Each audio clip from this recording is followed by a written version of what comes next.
वज़ीर आला बलूचिस्तान मीर सरफराज बुगटी ने कहा है कि दहशतगर्दी के खात्मे के लिए रियासती मशीनरी पूरी क़ुव्वत से मुतहर्रिक रहेगी। बलूचिस्तान के अवाम और फोर्सेस की कुर्बानियाँ रायगा नहीं जाएंगी। दहशतगर्दों को शिकस्त फाश होगी। बलूचिस्तान में अमन का सूरज तुलू होकर रहेगा। वज़ीर आला बलूचिस्तान मीर सरफराज बुगटी सोबतपुर में शहीद SHO लुत्फ़ अली खोसा के घर पहुंचे।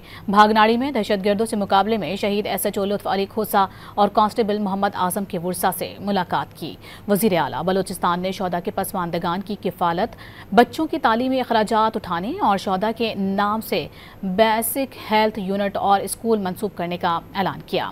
वज़ीर आला बलूचिस्तान ने कहा कि शोहदा के अजीम कुर्बानियों का कोई नेमुल बदल नहीं, हुकूमत लवाहिकीन के साथ खड़ी है। शोहदा के बेटों को बलूचिस्तान पुलिस में मुलाजमत दी जाएगी।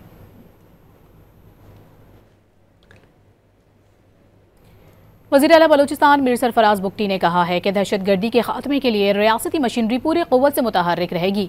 बलूचिस्तान के अवाम और फोर्सेस की कुर्बानियाँ रायगा नहीं जाएंगी। दहशतगर्दों को शिकस्त फाश होगी।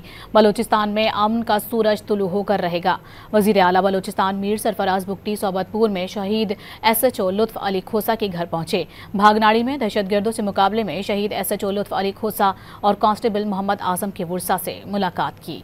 वज़ीर आला बलूचिस्तान ने शोहदा के पसमानदगान की किफ़ालत, बच्चों की तालीमी अखराजात उठाने और शोहदा के नाम से बेसिक हेल्थ यूनिट और स्कूल मंसूब करने का ऐलान किया।